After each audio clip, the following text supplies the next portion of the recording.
mon corps, il voulait pas de grossesse, quoi. Enfin... Mm. Et souvent, justement, les filles me posent la question, mais comment t'as cheminé? Comment Enfin, t'as qu'est-ce fait? qui a Elles me posent changé des justement? questions. Comment t'as cheminé là-dedans? J'ai pas cheminé. Ça a été une évidence. Ouais. Et- Souvent, on me dit, non, mais Émilie, t'as le droit d'être heureuse maintenant. Si l'alarme me vient, hein, spoiler alerte, je suis enceinte. Parce qu'il n'existe pas un seul chemin, mais une multitude de parcours, et que chacun peut rester acteur de son histoire. Mon parcours PMA, c'est un podcast qui donne la parole à des personnes qui ont traversé ou accompagné des parcours bouleversants, inspirants et surtout porteurs d'espoir. Cet épisode vous est proposé par Fertiline, par Nutrine et par Art Fertilité avec une seule intention, faire battre des cœurs, le vôtre et celui de votre futur enfant. Bonjour Émilie, je suis très heureuse de t'accueillir aujourd'hui. Tu as fait un choix en fait qui demande beaucoup de courage, qui m'impressionne moi personnellement et voilà, qui demande beaucoup de courage. Tu as choisi de te lancer dans un parcours PMA et pas un petit parcours PMA, un vrai parcours PMA. Et tu as choisi de le faire en fait en solo. Donc tout ça, ça a été porté par le désir profond d'être maman. C'est ce qui a animé vraiment tout ce parcours. Ton parcours, il a commencé déjà avec tes propres ovocytes. Et puis après, en fait, tu es passé aussi sur le don d'ovocytes. On va en parler un petit peu, on va parler de cette transition. Tu as également fait le choix de préparer tes protocoles, pas forcément tout de suite, mais plus tard, tu as préparé aussi tes protocoles. Et aujourd'hui, tu es là pour nous raconter ce parcours qui est inspirant, qui est singulier, qui est assez unique en fait. Et j'espère que tu vas inspirer aussi plein d'autres femmes, redonner confiance. Et cette décision, ça a été vraiment un acte d'engagement finalement envers toi-même. Merci infiniment d'être là, Émilie. Et on va commencer, si tu le veux bien, par le choix du parcours solo. En fait, j'aimerais vraiment qu'on commence par ça, qu'on commence par le début.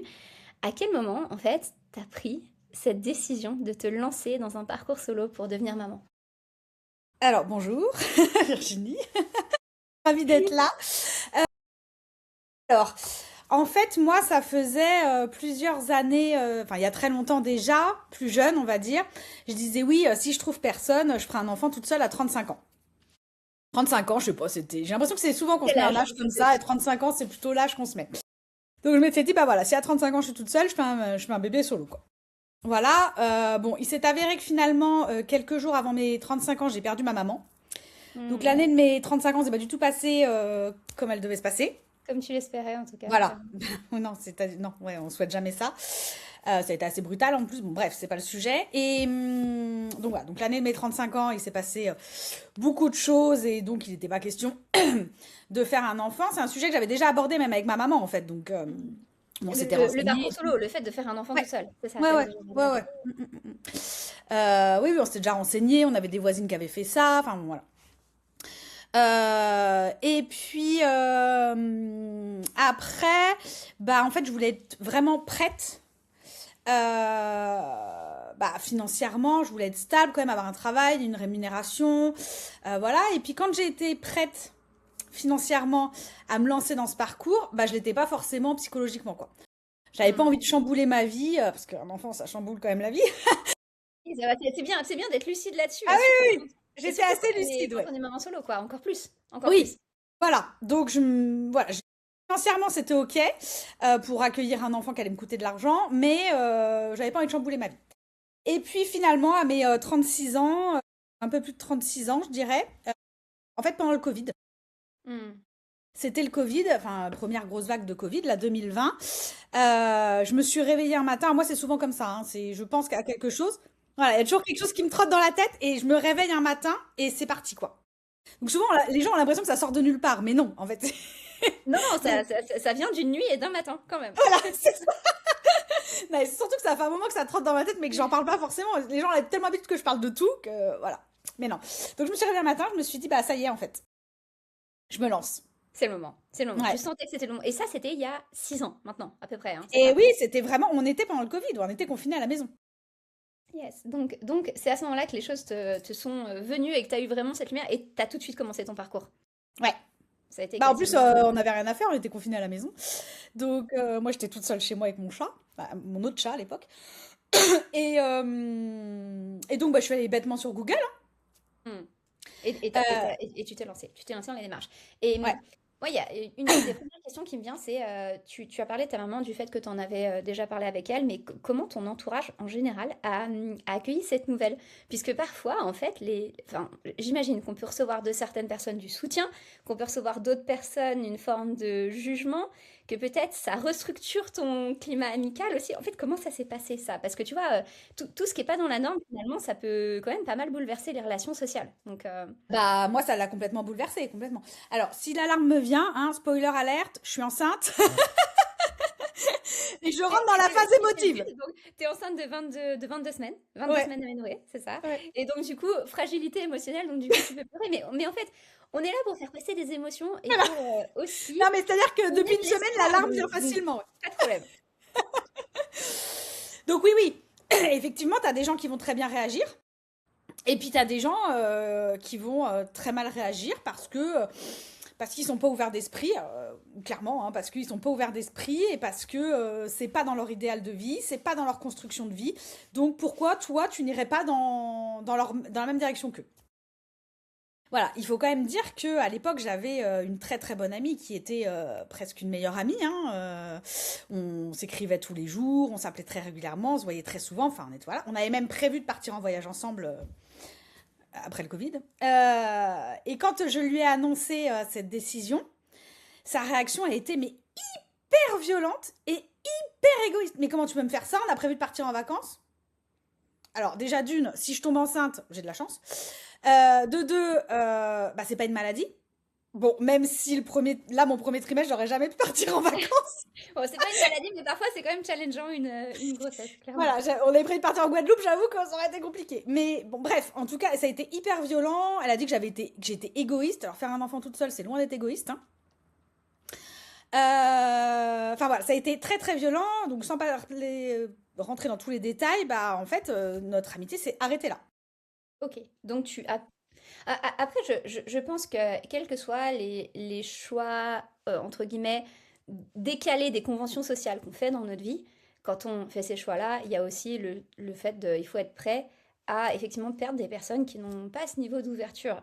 Enfin, moi je pense qu'aujourd'hui c'est aussi une révolution la maternité solo. On n'avait pas ce choix, on n'avait pas ce choix avant, donc c'est aussi quelque chose qui est effectivement nouveau, qui demande énormément de courage, qui demande de la structure et qui demande de savoir s'affranchir de la vie des autres en fait Non mais et du clairement. remarques des autres. Mm, mm. Donc ça retrie aussi. Je pense que ça trie les personnes qui Bah, sont c'est plus comme toutes alignées les avec nos épreuves de valeurs, la non? vie, hein. Parce que la grossesse, ça te fait du tri aussi, hein. Bien sûr, bien sûr. Tu vois les gens qui sont là ou qui sont pas là, petit message passé. Mais ce genre de décision, bah voilà, c'est comme quand tu perds quelqu'un de ta famille, tu vois les gens qui sont là et qui sont pas là, et quand tu prends une décision comme ça, bah tu vois les gens, bon, pour qui c'est égal et tu fais bien ce que tu veux, ceux qui vont te suivre à fond et ceux qui vont t'agresser parce que t'as fait un choix qui leur convient pas. Mais en fait, la seule personne qui aurait pu m'agresser et me dire quelque chose, elle est plus de ce monde. Hmm, Donc voilà. oui. Donc oui, ça fait du tri et effectivement, il y a des gens qui réagissent très mal. À contrario, tu vois, j'ai mon parrain qui est très catholique, pratiquant, croyant, tout ça. Et donc, effectivement, ça ne rentre pas dans ses cases, ça ne rentre pas dans ses normes. Il a un peu de mal à, tu vois, mais pour autant, il est là. Oui, parce que tu as des personnes aussi qui ont des pensées parfois plutôt rigides, mais qui vont évoluer, parce que ça touche une personne qui est proche d'eux et Voilà. qu'ils ont envie d'être là en fait. Ils ont juste envie d'être là et de contribuer au projet aussi. Oui, ils sont pas forcément d'accord, mais c'est pas pour autant qu'ils se braquent et qu'ils t'agressent et que. Et ce serait quoi ton conseil par rapport à ça, en fait, pour les femmes qui s'apprêtent justement à faire ces démarches en solo et qui s'apprêtent un peu à affronter ce bouleversement de l'annonce à l'entourage? Tu leur dirais quoi? Ça s'anticipe, il faut se préparer à perdre des personnes et à se dire, ok, ben, on est en train d'évoluer en fait, on évolue vers un nouveau chemin. Et à chaque fois qu'on prend un nouveau chemin, ben, des personnes suivront, puis d'autres ne Mm, suivront pas. mm, mm. Bah, déjà, en 6 ans, ça a beaucoup évolué, je pense, hein, déjà. Énormément. Après, effectivement, je leur dirais de se préparer à perdre des gens, à prendre des murs, hein, clairement, mais à être pour le coup égoïste et à penser à soi, et c'est sa propre décision, c'est son envie, et si les gens ne sont pas d'accord avec ça, bah tant pis, enfin, on n'est pas tous d'accord avec la vie des gens qui nous entourent, et pour autant, enfin, moi je suis tellement anti-jugement en plus, si tu veux, que je bitch hein, comme tout le monde, mais après chacun mène sa vie comme il a envie, Limite je m'en sans fous, juger, tu quoi. vois. Non mais voilà, et voilà, tant que ça nous rend heureux, nous, bah tant pis pour ceux qu'on perd. Et puis la vie, c'est ça, hein, c'est de perdre des gens, de rencontrer des nouveaux. Et Oui, et puis en fait, aimer quelqu'un, être vraiment en relation avec quelqu'un, c'est justement apprécier ce qui épanouit la personne. Et du coup, à partir du moment où un projet t'épanouit, n'importe quelle personne qui t'aime devrait être heureuse pour toi, logiquement. Donc, mais ça casse effectivement des conventions. Et il n'y a pas que ça. Je reviens sur un terme parce que tu me disais, oui, en fait, ma meilleure amie m'a dit c'est égoïste. Il y a des personnes qui disent ça, qui disent oui, mais faire un enfant seul, c'est égoïste. Alors que je voudrais quand même revenir sur une chose, c'est que quand C'est on fait pour un moi enfant... totalement l'inverse. Oui, alors, voilà, sur cet élément-là, faire un enfant solo, ça veut dire faire un parcours PMA, parce qu'on peut pas faire un enfant seul sans parcours PMA, ou alors de façon détournée, hein, peut-être certaines le font, mais ça veut quand même dire endosser des responsabilités solo aussi. Tu peux nous parler un petit peu du parcours, de cette charge mentale que tu as portée justement seule, comment tu l'as vécu en fait au quotidien? Alors, moi, c'est très contradictoire, c'est-à-dire que je suis pas une fille très solitaire. Enfin, les gens auraient tendance à dire que je suis pas très solitaire parce que je suis très entourée, je côtoie énormément de monde, j'aime voir du monde, voilà. Mais à côté de ça, je suis quand même très solitaire parce que tu vois, ce parcours, alors autant le premier voyage, je l'ai fait avec la future marraine du bébé, qui m'a Hmm. accompagnée, qui était pas une amie depuis énormément d'années, mais qui a tout de suite été là pour moi, qui m'a tout de suite encouragée, soutenue et tout ça. Mais après, j'ai toujours voulu faire ça toute seule. C'est-à-dire Toujours. que tu faisais chaque étape seule. Tu allais aux prises de sang seule, aux échographies seule, et tu voyageais à l'étranger pour justement Seule. tes démarches seule, en général. Ouais, Ok. parce que c'était vraiment. Et ça l'est toujours, parce qu'aujourd'hui, même enceinte, c'est toujours pareil, hein. C'est mon parcours et c'est mon histoire. Et là, pour le coup, bah, j'ai envie de vivre ça plus ou moins toute seule. Souvent, on me dit l'accouchement, tu vas te faire accompagner de qui? Bah, j'ai envie d'être toute seule. Ok, c'est ton espace en fait et tu le préserves quoi. En quelque sorte, Ouais, c'est ça. ouais, ouais. Ok. Et en fait, c'est vrai que. Après, j'étais très très bien entourée autour de moi, hein. Il n'y avait pas de souci, je pouvais demander de l'aide et tout ça. Mais moi, personnellement, j'avais besoin c'est c'est mon choix, et puis quand tu fais un bébé toute seule, tu vois, donc peut-être que c'est parce que aussi je me suis dit, mais je serai toute seule, donc je sais Oui, oui, pas, oui. mais Donc en fait, toi, tu l'as vécu comme une contrainte ce parcours ou au contraire, tu l'as vécu comme un espace privilégié euh, et dédié à ce projet et dans lequel tu te sentais bien parce que j'ai aussi l'impression que quand on est capable de faire des choses seul, c'est qu'on s'y sent bien. Tu vois ce que je veux dire? ça dépend des moments du parcours, hein. C'est pas tous les jours facile, c'est sûr. Je vais pas dire que je l'ai mal vécu parce que j'ai pas l'impression de l'avoir mal vécu. Enfin, toi qui l'as suivi aussi, je sais pas, j'ai pas l'impression que je le vivais mal. Non, moi Euh, je t'ai toujours trouvée assez joyeuse ouais. dans le Après, parcours. c'est vrai qu'à un moment donné, effectivement, ça a été très très lourd. Bon, on va en reparler, mais quand j'ai fait le choix d'arrêter, c'est que pour moi, ça devenait trop lourd et que j'avais envie de faire autre chose de ma vie parce que bah, même si moi je dis à tout le monde continuez votre vie à côté de la PMA, ça prend quand même énormément de place. C'est clair. Ça Quand tu prend, dois te ça, piquer tous les enfin, jours à la même ça, heure, tu dois aller faire des ça prises de prend de la sang place. régulières. Voilà, ça prend Oui, une place énorme. oui, oui. Donc, non, moi j'ai l'impression de l'avoir toujours bien vécu. Après, c'est vrai que chaque échec, bah, j'avais besoin de 48, 72 heures toute seule dans ma bulle, digérer mon truc, et puis après je repartais, quoi. Mais ça, c'est moi, hein, c'est... Hmm. Et comment tu as vécu aussi de porter la charge financière toute seule? Parce que finalement, c'est quand même quelque chose de lourd aussi, la charge de la PMA. Même si ça marche sur la première, deuxième, troisième tentative, on est tout de suite à des coûts qui sont importants parce qu'il y a les déplacements, parce qu'il faut avoir recours à un donneur. Enfin, et c'est quand même lourd financièrement. Bah, tu as effectivement le coût de la clinique. Voilà. Et puis moi, quand j'ai commencé, il y avait zéro prise en charge de la CPAM, hein, parce que la loi Oui, n'était pas du tout passée en France. oui, oui. Donc, tu as le coût de la clinique, tu as le coût du déplacement, le déplacement, mais après, sur place, faut te loger, faut te nourrir. Enfin, Oui. c'est un sacré coût, ça c'est sûr. T'as déjà établi un budget un peu de tout ce qu'a coûté en fait la PMA et ton projet jusqu'à maintenant ou tu veux même pas savoir, tu veux même Alors, plus. j'avais fait un budget les 4 premières années. Ok. Jusqu'au moment où j'ai arrêté, j'avais établi un budget, donc avec tout ce qui était clinique, déplacement, donc tout compris, et bah, les à côté, tu vois, toutes les médecines douces qu'on fait à côté, les traitements qu'on fait à côté. J'étais à plus de 30 000. Waouh. Ok. Ah oui, donc effectivement, il faut quand même vraiment pouvoir suivre Bah, faut pouvoir au suivre. niveau du Mm. budget. Alors C'est moi, j'avais l'argent de côté, donc bah, j'avais perdu ma maman, j'ai pas de mérite, hein, voilà. Donc j'avais l'argent de côté pour le faire, mais ouais, ça coûte une fortune, ouais. Mm.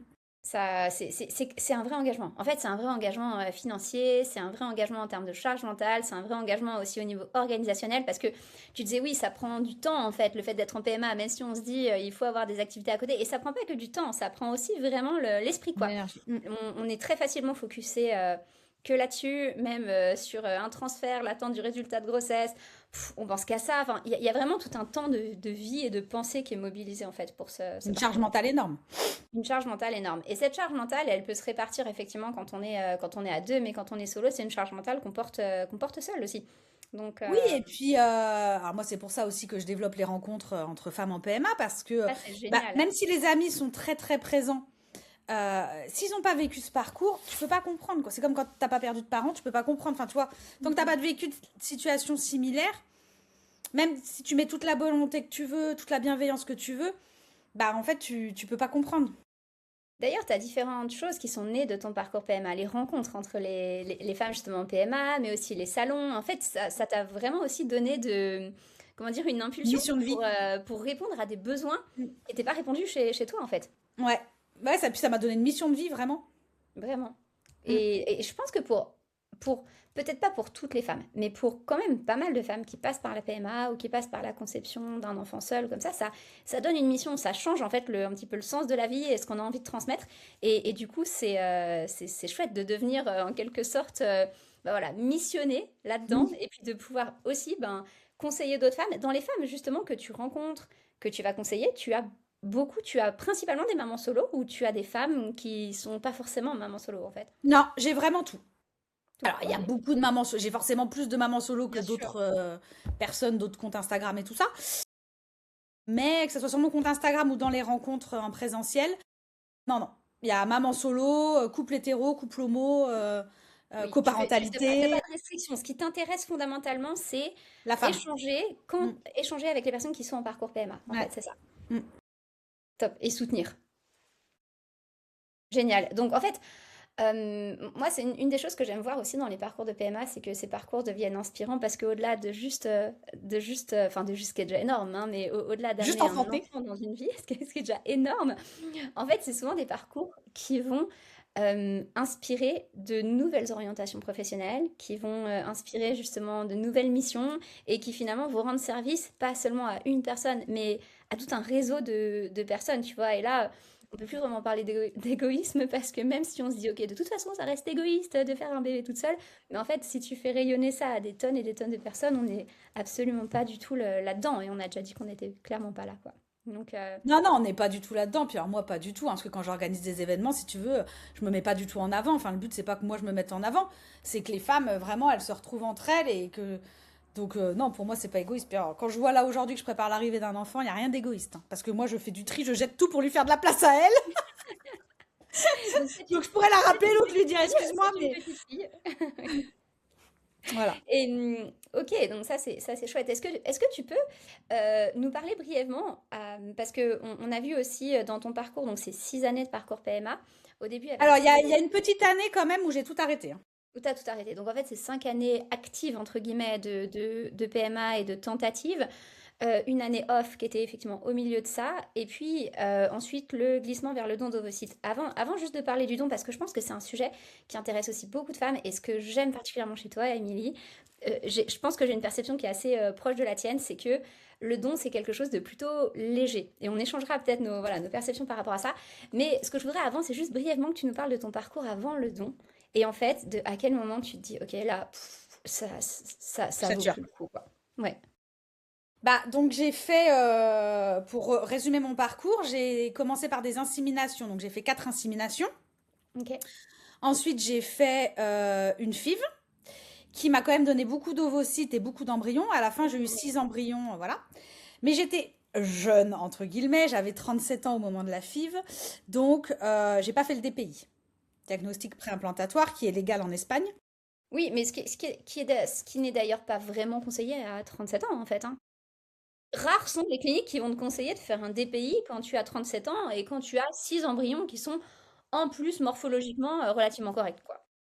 Ouais, clairement. Oui, oui, clairement. Donc bon, bah moi j'y suis allée comme ça.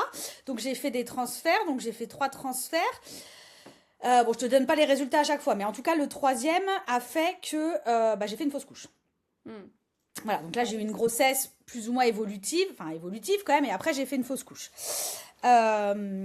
Donc là je me suis dit, bon là ça a été un peu dur à... Alors psychologiquement je m'étais préparée, mais physiquement ça a été très dur. Hmm. Donc Hmm. là je me suis dit, bah on va arrêter de faire des transferts pour faire des transferts. Cette fois, il me restait 3 embryons congelés. J'ai dit, là on va faire le DPI. Comme ça je transfère pas des embryons qui ont pas... Enfin, qui sont pas censés, tu vois. Voilà. Donc il y a eu ça. Donc là, j'ai envoyé, à ce moment-là, j'ai envoyé mes embryons au En analyse DPI. génétique. Et il y en a un, bah, celui qui devait être le prochain transféré d'ailleurs, qui était un haploïde, donc poubelle. Voilà, il était altéré Bon, chromosomiquement. c'est normal aussi d'avoir des embryons aneuploïdes à 7 ans, hein. Enfin, c'est Oui, normal oui, mais bon, au moins je ne l'ai éploïdes. pas transféré pour rien celui-là. Oui, c'est ça. Voilà.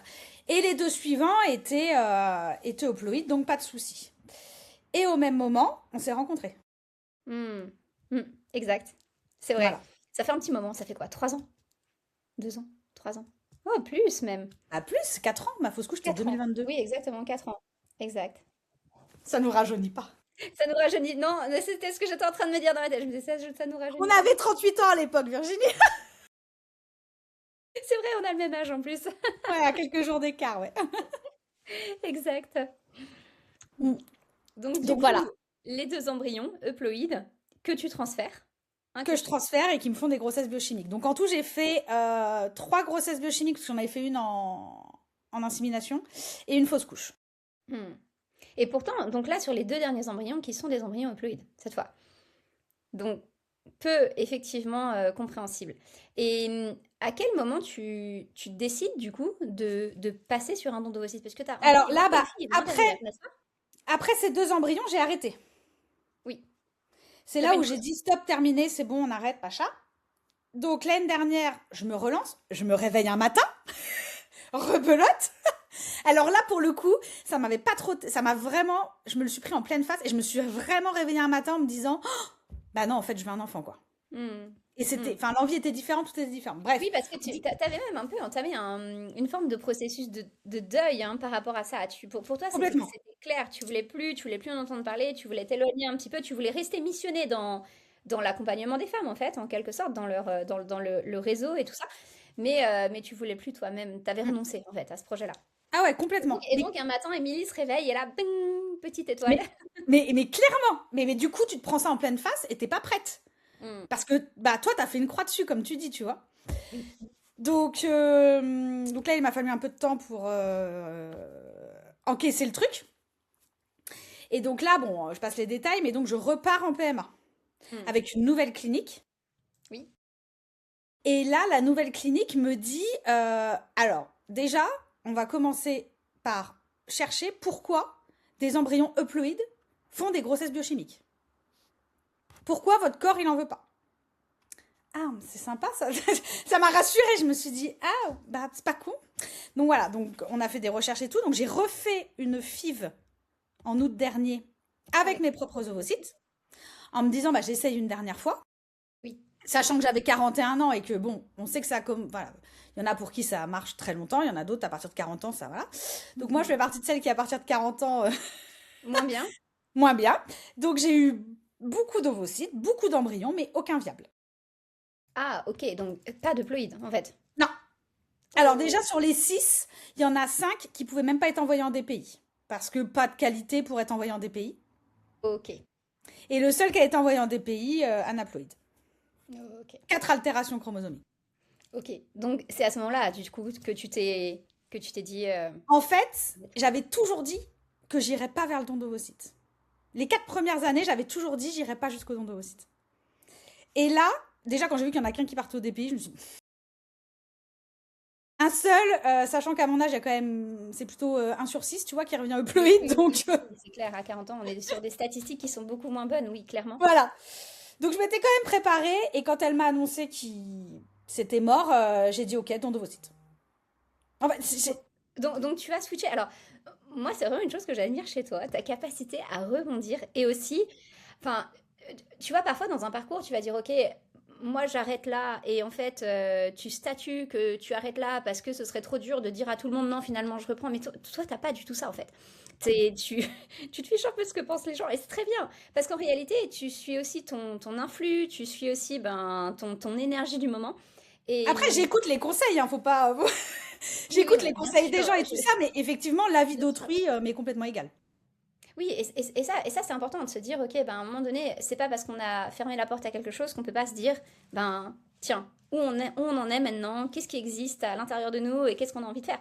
Et je Ah, on pense que dit, c'est très hein, bien. il y a que les cons qui changent pas d'avis, hein. Exactement. Donc changer d'avis en PMA, Pas ça grave. existe, ça arrive même fréquemment.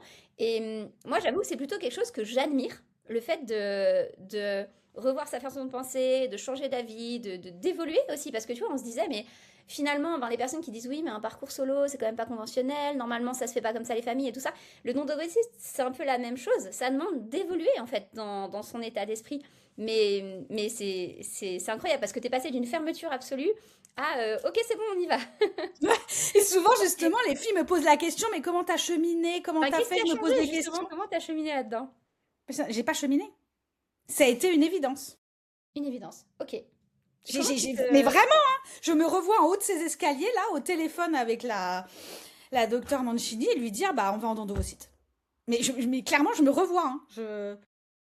Ok. Et à ce moment-là, pour toi, c'est clair. Et quels étaient tes freins, Alors, en fait, par rapport au don d'ovocytes? alors, en fait, Bon. il y a plusieurs choses. Déjà, je pense que j'ai tellement accompagné de femmes dans le don d'ovocytes. Le discours, je l'aurais tellement répété qu'en fait, il est ancré en moi déjà, tu vois. Je C'est... pense qu'il y a ça aussi. Oui. Ensuite, à la base, je voulais pas aller jusqu'en don d'ovocytes parce que déjà, je faisais un bébé toute seule avec un don de sperme. Et donc, je voulais que les autres gamètes, ça soit vraiment les miennes et tout ça. Hmm. Et bon, après, voilà, je raconte pas toute ma vie perso sur les réseaux, voilà, personne, enfin, les gens ont pas besoin de tout savoir de moi, toi, t'en sais beaucoup, mais tu vas comprendre quand, en fait, mes ovocytes sont revenus pourris, hein, moi je dis clairement les choses, je me suis dit, en fait, je crois qu'il faut que je casse cette génétique familiale. Hmm. Et peut-être que là, Un en fait, la renouveau, vie me quoi. dit, il y a des schémas à casser et à pas transmettre. Hmm. Bon, Et j'ai alors je vu crois ça comme savoir une de quoi tu évidence. parles, mais on va pas en parler forcément ici. Non. Effectivement, c'est ton intimité. Mais je comprends et je trouve que c'est intéressant aussi de penser comme ça parce que dans le fait de absolument vouloir transmettre sa génétique, parfois il y a une forme un peu, entre guillemets, d'ego qui peut être assez mal placée, tu vois. En quoi finalement notre génétique est meilleure que la génétique de la voisine ou qu'une autre génétique. En réalité, on sait aujourd'hui que les enfants ne se construisent pas que par la génétique, mais beaucoup, beaucoup par l'épigénétique, parce qu'on va leur transmettre, par l'amour qu'on va leur donner. Et ça, c'est des choses qu'on va faire au quotidien quand ils seront là. Mais vraiment, juste cet aspect génétique, c'est vrai quand on a parfois des pathologies, des problématiques récurrentes de santé dans la famille, ben en fait, le fait de passer aussi sur un don, ça peut clairement nous écarter en réalité de ces problématiques. Et Peut-être que la donneuse, ses parents avaient la même problématique que les miens, mais bon, moi je ne sais pas. peut-être, exactement, exactement.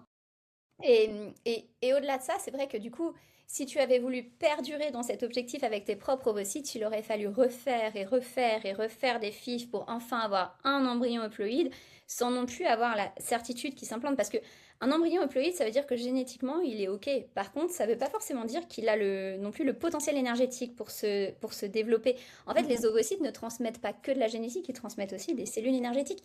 Et du coup, enfin, c'est tout un contexte. Et quand on passe effectivement sur le don, bah, on change une cellule. C'est qu'une cellule en fait, un ovocyte, hein. Je pense que ça, il C'est faut une bulle aussi d'eau, vraiment. hein.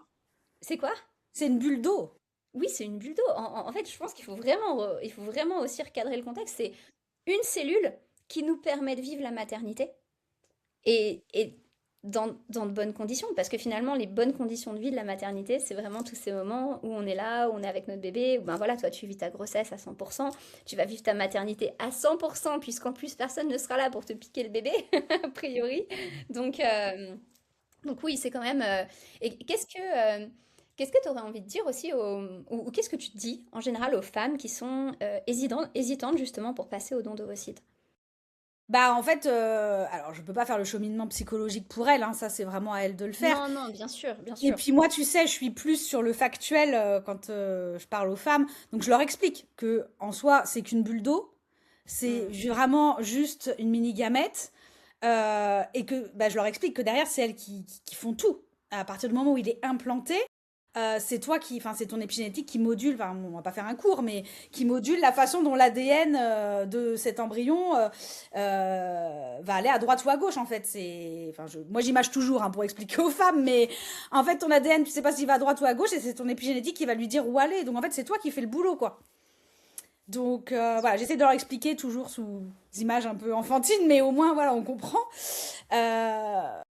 Voilà, et puis tout ce qui se passe pendant la grossesse et après.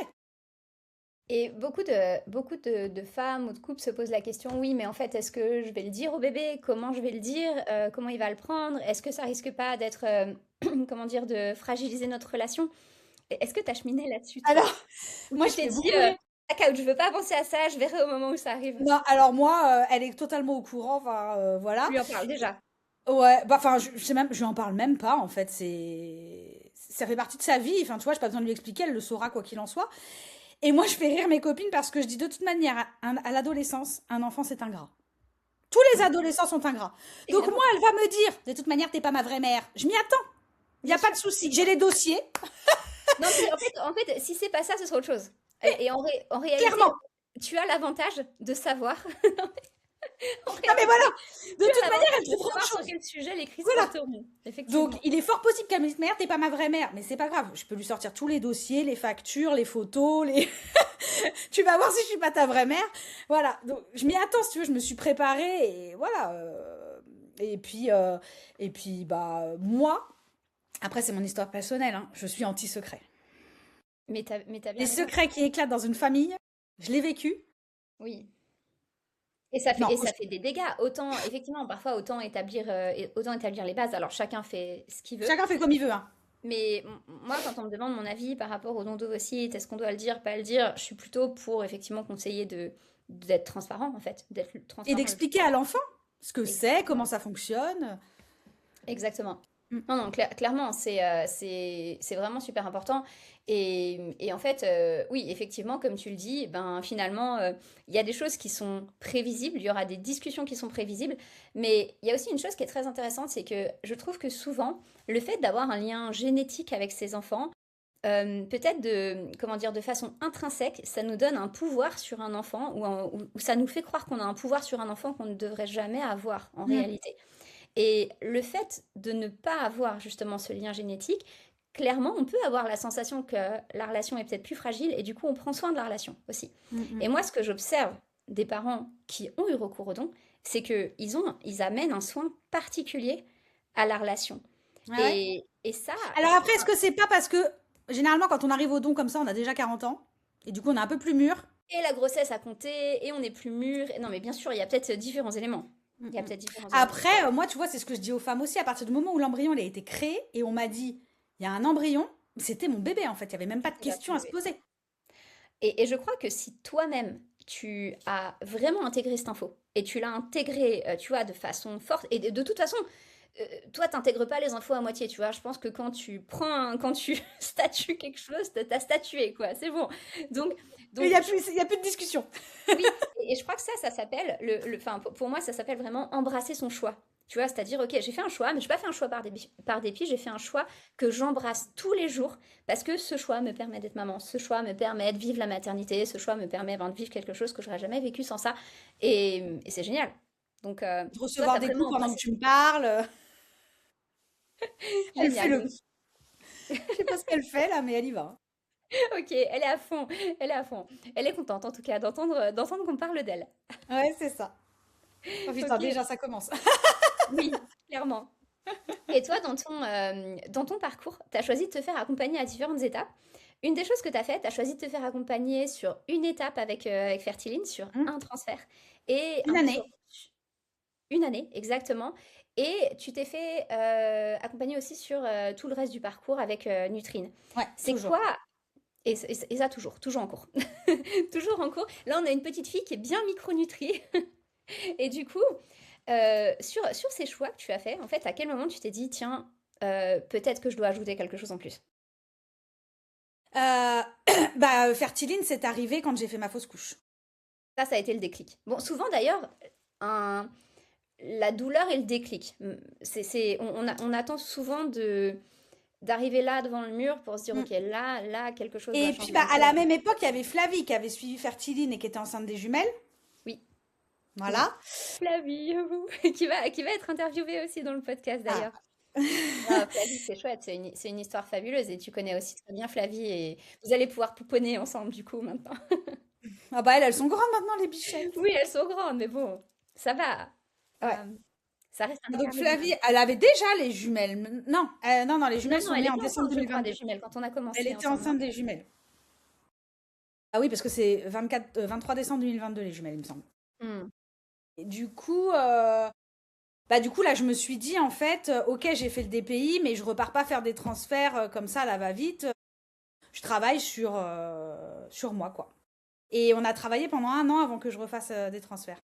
Et je me rappelle, t'étais engagée, on a tellement rigolé. Enfin, c'était pas le but du suivi, hein. J'étais Et hyper stricte.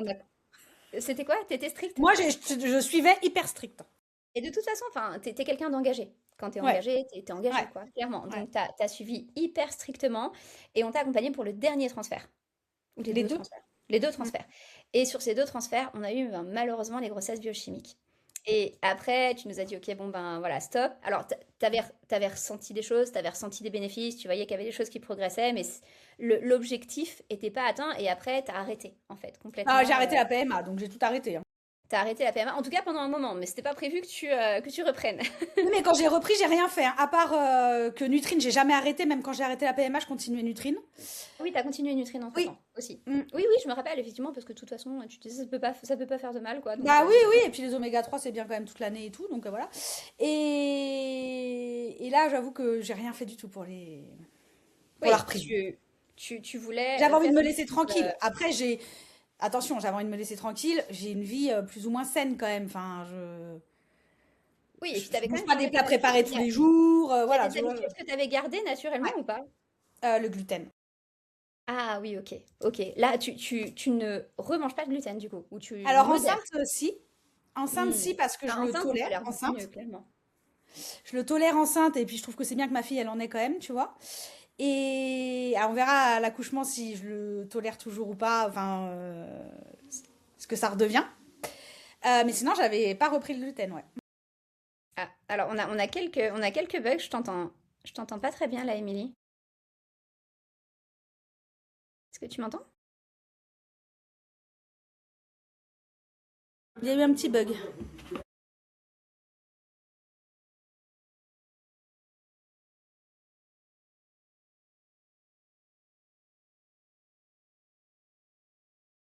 Voilà, t'es revenu. C'est bon? Ah, voilà. Je suis en train de faire un message, t'as bugué. On a freeze un petit peu. Ok, donc on disait, donc tu as gardé certaines habitudes, tu as gardé ben, notamment une Sans alimentation gluten. hyper réduite en gluten, mais pas pendant la grossesse, tu as repris. Bah alors Et après, à la maison, j'ai pas de gluten, donc bon, à part tout à l'heure que je mangeais des gâteaux, là, il y a du gluten, mais, mais non, non, mais sinon, tu vois, la farine chez moi, il y a pas de gluten, les cracottes, il y a pas de gluten, les pâtes, il y a pas de gluten, enfin, oui, tout donc il y a ça, quand j'ai même des continué éléments sans que gluten. tu continué à manger aussi des choses très colorées, des antioxydants, enfin tu portes toujours un peu cette attention sur la qualité de ce que tu manges. Oui, surtout en fonction du cycle. Ok. Ok, donc tu vois qu'en fonction du cycle, ça peut t'aider sur certaines phases du cycle. Ouais, et puis derrière, j'ai fait des formations là-dessus aussi, donc voilà. Génial. Oui, oui, et puis l'insuline on-off aussi, je le fais souvent. Ah, Parce que ça, j'ai vu des bénéfices, tu vois, le coup, bon, là, enceinte, ça n'a rien à voir, mais le coup de barre après déjeuner, tu vois, dès que je mange des féculents ou du sucre, tu peux être sûr que j'ai un c'est... coup de barre. Oui, oui, clairement. Ok. Bon, là, même si j'en mange pas, je dors parce que c'est la grossesse, mais, mais sinon, ça, ouais, enfin, tu vois, ça, je me suis rendu compte en suivant Fertiline. Donc en fait, oui, t'as maintenu effectivement Ouais. quelques habitudes. Oui, oui, et puis après, tout préparé moi-même, tu vois, je fais pas de plat préparé, tout ça, donc, enfin, Oui, tu ou de cuisines. façon très exceptionnelle. Donc, voilà, celles qui n'ont pas une vie saine tous les jours, je leur dirais de se préparer, c'est sûr. Mais bon, là, moi, pour le dernier essai, je trouvais que ma vie était déjà bien. Oui, c'était déjà bien cadré. Puis la réalité, c'est que quand tu fais des efforts et des changements pendant une année, tu maintiens, même si tu arrêtes, tu maintiens de toute façon certains de ces changements parce que c'est C'est dans justement tes habitudes. entré dans ta routine. Oui, c'est ça. C'est entré dans tes habitudes. Donc, non, clairement, et tu connais les choses par cœur. Top. Alors, est-ce qu'on peut revenir juste sur les transferts? Parce que une des choses aussi qui crée beaucoup de tristesse et puis de frustration dans les parcours PMA, c'est les transferts qui aboutissent pas, soit qui donnent des négatifs, soit qui donnent des grossesses biochimiques. Toi, tu l'as traversé plusieurs fois, cette étude-là, cette étude-là, non, tu l'as traversé plusieurs fois, cette épreuve-là, en fait. Qu'est-ce que, comment tu l'as vécu, en fait? Comment t'as vécu les transferts qui n'aboutissaient pas à des grossesses évolutives? C'est dur, hein, c'est certain. Mais c'est vrai que moi, au quotidien, quand j'ai... bon, sauf un deuil, on est d'accord, ça n'a rien à voir. Mais sinon, quand j'ai un échec comme ça, par exemple, quand j'ai une déception, quelque chose, j'ai 48-72 heures où je me morfonds, je me mets dans ma bulle, je parle à personne et voilà. Et après, c'est reparti. Hmm. Et après, tu repars, tu te remotives pour l'étape suivante, en fait. C'est-à-dire que tu t'accueilles tes émotions, tu pleures, tu fais quoi pendant ces 48, 72 heures? Je, je, je, je fais rien. Tu fais rien, tu hibernes, en quelque sorte. J'hiberne, clairement. Tu hibernes, ok? Et après, tu repars. Et il y a des choses que tu aurais aimé qu'on te dise, que tu aurais aimé entendre pendant ces moments-là Ben non, où... justement, je crois que j'ai pas envie d'entendre quoi que ce soit. Je pense que c'est pour ça que j'hiberne toute seule, parce que je pense que j'ai pas envie enfin, j'ai pas envie. Parce que je pense que quoi qu'on te dise, t'es malheureux, t'es triste, c'est dur. Donc en fait, quoi qu'on te dise, bah, c'est dur. Non mais, Rien te soulage, même si on te dit ça va marcher, tu vas y arriver, garde oui, oui. confiance, c'est pas ce que tu voulais entendre. Toi, tu voulais Non. juste en En fait, fait, t'as envie de rien exprimer tes entendre, quoi. émotions, quoi, en quelque Ouais. sorte. T'accepterais. Enfin, moi, je pense que enfin, les premiers jours, heures, après, tout le monde est différent, mais t'acceptes aucun commentaire, quel qu'il soit, même si c'est très, très Mhm. bienveillant, tu vois. T'es tellement triste d'avoir donné tout ça pour que ça ne fonctionne encore pas, tu vois, que Oui. faut Et déjà comment, digérer l'info avant de pouvoir entendre. comment à chaque fois tu trouves la force justement pour rebondir? Parce qu'on l'a vu plusieurs fois dans ton parcours, tu rebondis, tu vois, tu finis une étape, tu vas sur une autre, tu fais le DPI, tu changes, tu te fais accompagner, enfin, Je sais pas. je sais pas. Ah non, on me pose T'as un souvent la mantra, question. t'as quelque chose qui t'aide en fait, t'as quelque chose qui Je pense te... que je suis comme ça, hein. Ok, ok. Tu Ouais. rebondis, quoi. T'as une énorme résilience. Alors, je pense que déjà à la base, t'as une bonne résilience, mais c'est vrai que les parcours de PMA forcent la résilience. On devient des personnes extrêmement Oui, je pense patientes. que je l'avais déjà bien forcé avant avec mon histoire personnelle. Oui, donc du coup, oui, ça t'avait forgé et ça a continué à te, Ça à m'a te dès ma forger. naissance, si tu veux, on m'a forgé à être résiliente déjà, voilà. Et puis, et le coup de grâce, ça a été le décès de ma maman, où là, alors là, c'est vrai que depuis, c'est le jour et la nuit pour moi. Enfin, c'est pas que plus Hmm. rien n'a d'importance, mais c'est C'est comme pas le ça. même, c'est pas le même registre, quoi. La vie n'a plus la même ambiance, quoi. Hmm. Non, et puis je pense que j'ai switché, je sais pas, ouais, je sais pas. Et je pense qu'effectivement, depuis ma naissance, je suis résiliente sur plein de choses et que, bah, à force, voilà, quoi.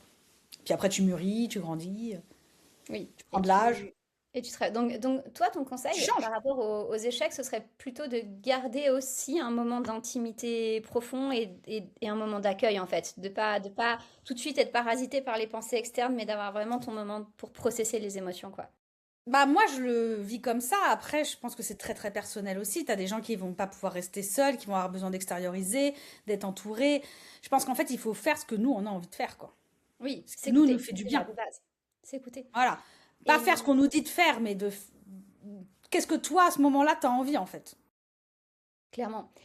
Et tu sais, moi, il y a une chose que je ressens souvent quand j'accompagne des couples, des femmes, c'est qu'au moment où la grossesse survient et devient évolutive, tu vois, au moment où on passe les 12 SA, déjà l'ambiance change complètement. Tu vois, d'un coup, les rendez-vous deviennent hyper joyeux, enfin, c'est hyper cool, on est vraiment dans une autre ambiance.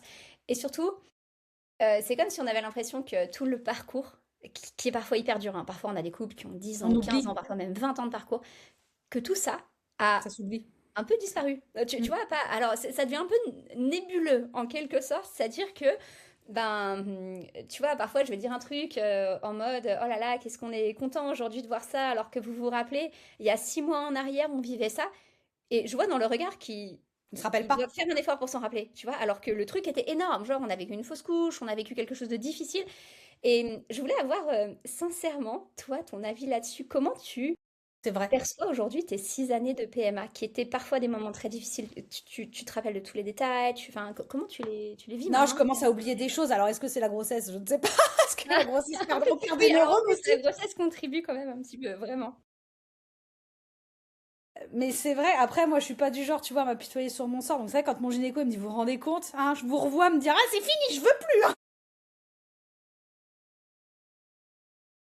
Ouais, on oublie, hein. On oublie. On oublie. Alors, Et c'est pas plus mal, comme on dit que l'accouchement, on oublie la douleur, hein. oui, mais bien sûr. Mais je pense que ça a un côté, je pense que ça Bon, a un alors, côté attention, rassurant. on oublie, mais ça laisse quand même des séquelles. Parce que moi, là, maintenant, je la sens bouger, donc ça va.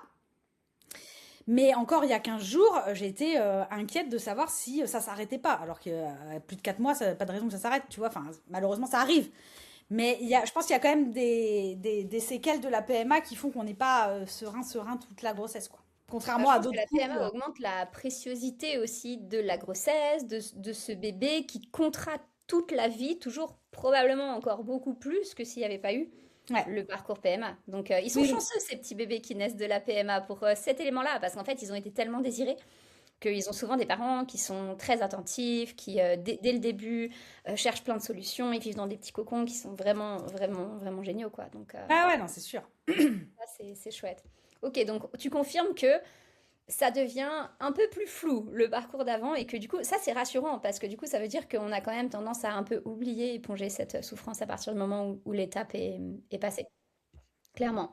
Et qu'est-ce que tu as appris sur toi-même dans tout ce parcours pour devenir une maman solo? Qu'est-ce que tu as appris que tu ne savais pas?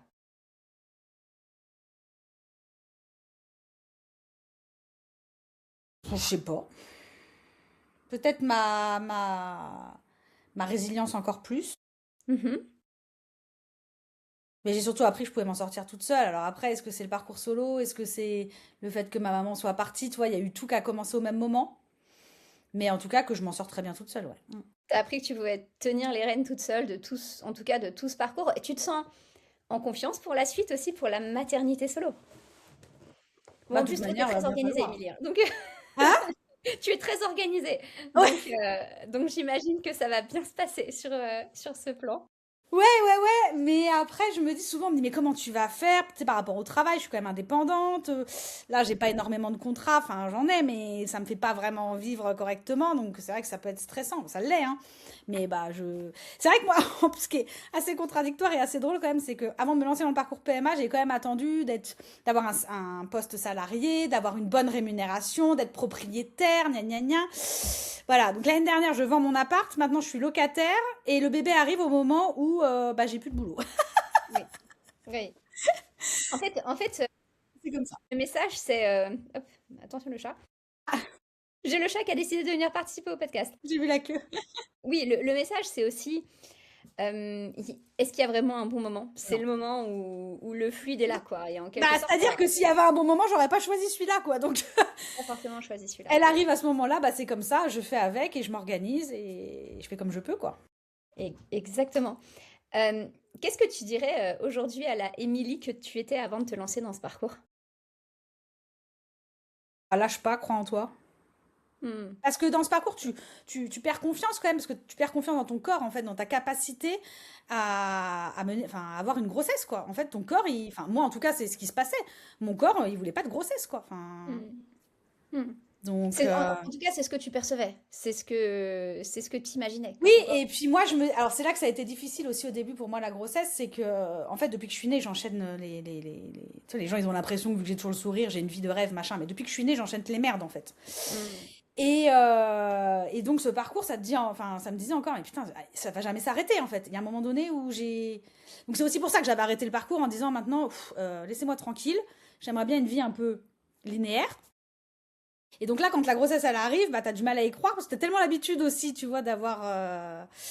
Voilà, donc c'est vrai Des que mauvaises souvent on me dit, nouvelles, ouais, des... souvent on me dit non mais Émilie, t'as le droit d'être heureuse maintenant.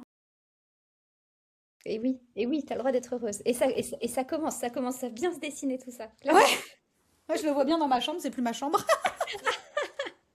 Elle a déjà envahi Là, ma chambre. ce n'est que le début de l'invasion, hein. Ouais, c'est ça. Mm. Mais Et bon. aujourd'hui, il y a de plus en plus de femmes qui envisagent justement des parcours solo, mais qui sont, tu vois, qui osent pas tout à fait, qui se posent encore plein de questions.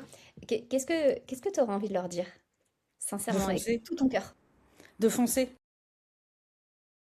De foncer. De surtout écouter leur cœur et leur raison. Parce qu'à un moment donné, voilà, faut quand même écouter sa raison. Mais voilà, de mettre des œillères sur ce que les gens disent autour et de foncer si elles ont envie de foncer, quoi. Hmm. Et de toute façon, le tri se fera et sera sain, quelque part. Le chemin avancera avec peut-être de nouvelles personnes, avec peut-être des personnes qui seront plus là, mais Complètement. le chemin avancera. Enfin, on avancera Oui, sur le et chemin. puis ça, de toute manière, c'est l'histoire de la vie, hein, d'avoir des gens qui vont, qui viennent. Bien sûr, C'est comme clairement. ça. Et vaut mieux être peu entouré et très bien entouré que. Oui. Et pour celles qui sont en transition vers le don d'ovocytes, pareil, et qui se questionnent et qui se disent oui, mais bon, est-ce que je suis OK d'assumer ça? Qu'est-ce que tu aurais envie de leur dire? Je peux pas faire le cheminement avec elles, hein, si vraiment elles ont un cheminement à faire, il faut qu'elles se fassent accompagner. C'est hyper important. Mais après, si c'est juste des j'hésite, fonce. Hmm. Fonce. Moi, j'ai fait Oui. un transfert double don, hein. Je suis enceinte. Oui. Un seul transfert. Et même pas des pays en plus, non? Tu n'avais Non, même pas fait de DPI sur cet non, embryon. non. D'accord. Oui. Et du coup, est-ce que tu aurais une phrase peut-être qui résume ton parcours, tout ce que tu as vécu dans ce parcours jusqu'à ce moment où tu vas bientôt être maman? Ce serait quoi?